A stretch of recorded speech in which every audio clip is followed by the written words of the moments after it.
The William Brown departed Liverpool on March 13, 1841, bound for Philadelphia.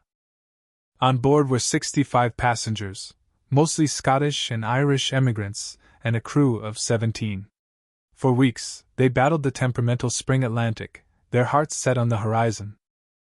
However, on the night of April 19, roughly 250 miles off the coast of Newfoundland, the ship struck an iceberg. The impact was catastrophic. As water surged into the hull, the crew realized that there simply was not enough lifeboats. The ship's captain, George Harris, managed to get into the small jolly boat with 7 others. The remaining 42 people, including a crewman named Alexander Holmes, were crammed into the longboat, a vessel designed to hold perhaps half that number. 31 souls were left behind on the sinking ship. Their screams echoed across the black water as the William Brown vanished into the depths just an hour after the collision. While those in the jolly boat were eventually rescued, the situation in the longboat was dire. It was overloaded, leaking, and sitting mere inches above the waterline. To make matters worse, a violent storm began to brew.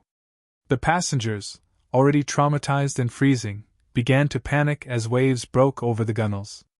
Alexander Holmes, a veteran seaman, realized that the boat was destined to founder. If nothing changed, every soul on board would drown. In a moment of sheer desperate survivalism, the crew decided that the boat had to be lightened. Under the cover of a rainy, howling night, Holmes and other crew members began the unthinkable task of throwing passengers overboard. They targeted the men, sparing the women and children, with one tragic exception. 2 sisters, Eliza and Mary Forsyth, chose to jump into the icy water to join their brother as he was cast out, refusing to be parted from him even in death. 14 men were cast into the Atlantic that night. There were no lots drawn, no democratic process. There was only the cold logic of survival and the frantic strength of men who did not want to die. When the sun rose over a quieted sea, the longboat was still afloat, but the silence was heavy with a guilt that no ocean could wash away. The survivors were eventually picked up by a passing ship, the Crescent, and brought to land. But for Alexander Holmes, the ordeal was far from over. While the other crew members disappeared into the docks of various ports, Holmes was arrested in Philadelphia.